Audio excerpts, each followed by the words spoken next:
Hi guys, I wanted to show you my needle felting kit so that you can get an idea of what I use regularly and what goes into making little pet portraits. So first up we have the mat, which everybody should have. It's just your standard needle felting mat that you can get at pretty much any craft store, I think, like a Hobby Lobby. You can get it online.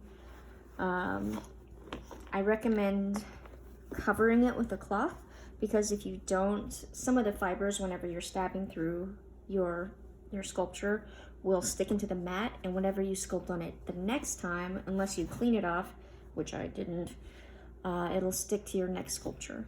The cloth helps with that quite a bit, and you can kind of, I might need to flip my mat soon.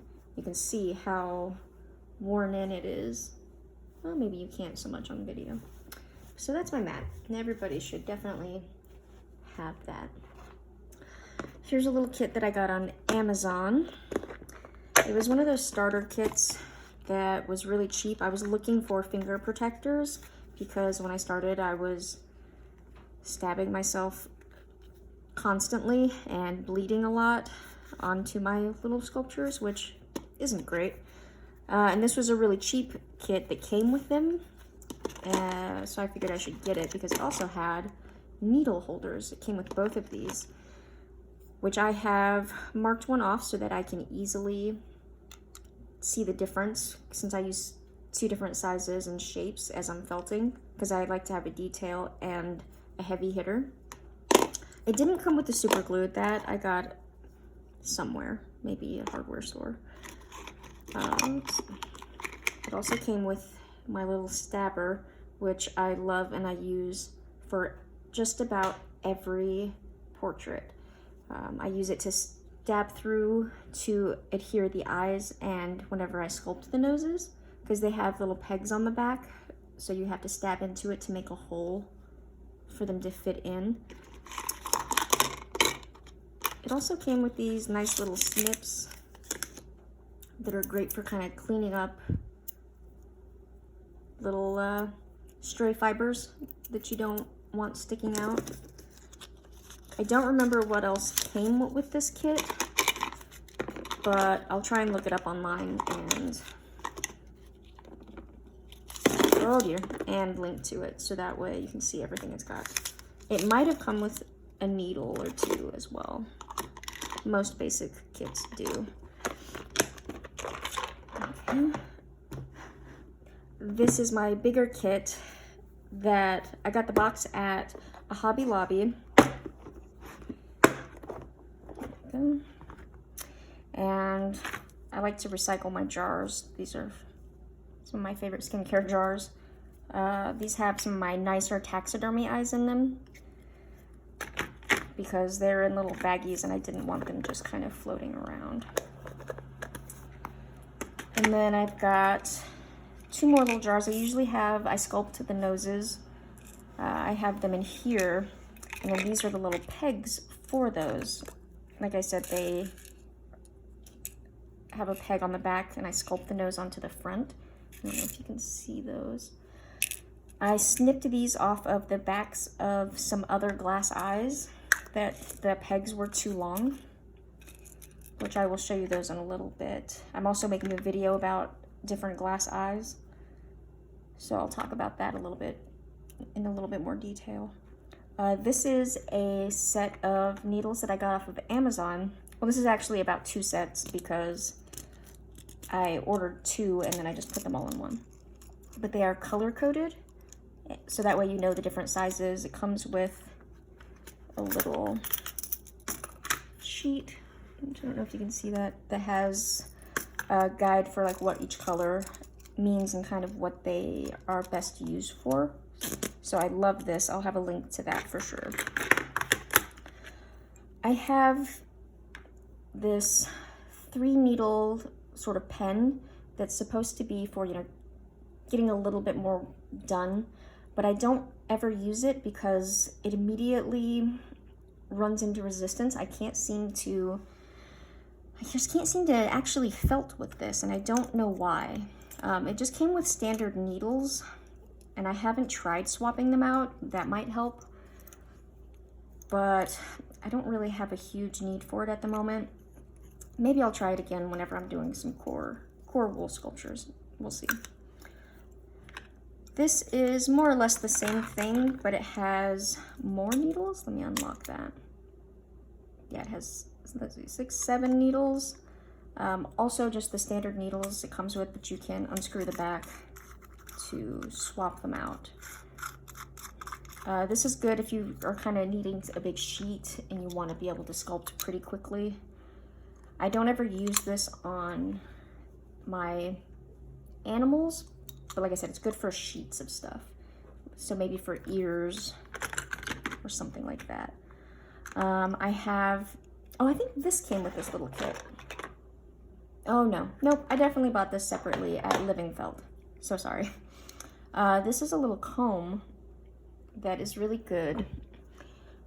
I like to use it to kind of brush some of the longer coats out, if there's like little tangles. But it's not a must. This isn't a must-have for everybody. I also use little mascara wands. I got a whole bunch on Amazon. I send these to people who buy portraits that are furred like this, that have the long, loose fur, so that they can kind of groom it a little bit after shipping, because, you know, being stuck in a box, it's going to get kind of flat looking. So these are really good if you like to have furry figures. Let's see, I also have these other types of eyes. These are my little bead eyes. I have them in 3 different sizes.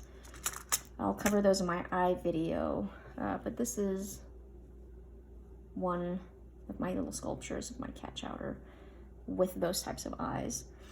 I do like them. I like those quite a bit.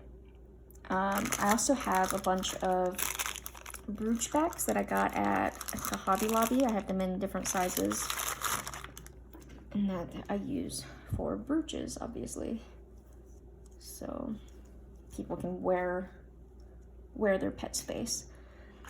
I have doll sewing needles.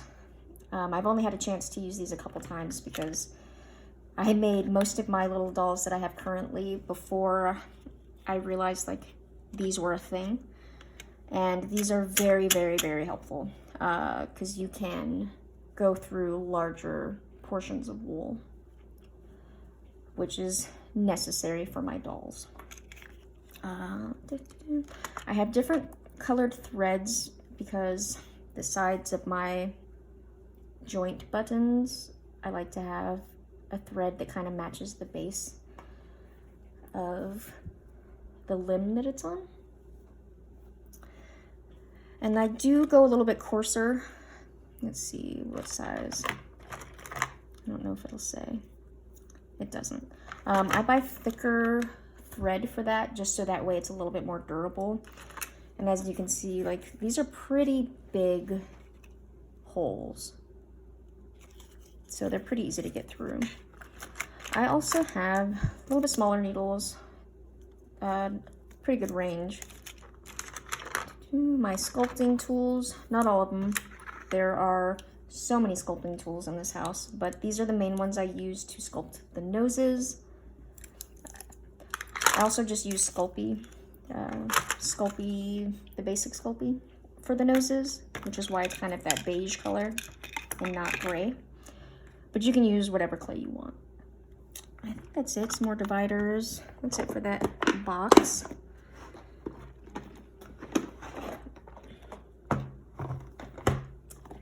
This is my eye box. Aside from my taxidermy eyes, this one, I have a lot of button eyes. Some ribbon, the black thread that I use, another container.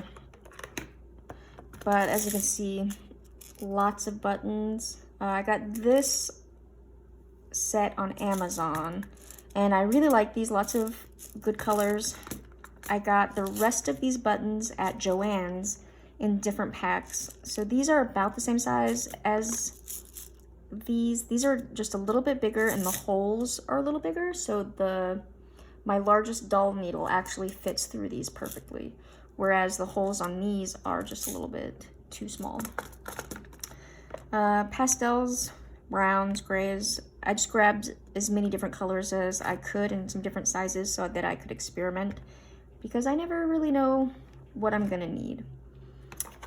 This is a set of glass eyes that I got on Amazon. These are the ones that I was saying I cut the pegs from, because they are very long and I couldn't really shut this initially because they would stand like this since they're weighted, and the pegs would hit, so I clipped a bunch of them. So that's those, and I'll talk about these a little bit more in my glass eye video.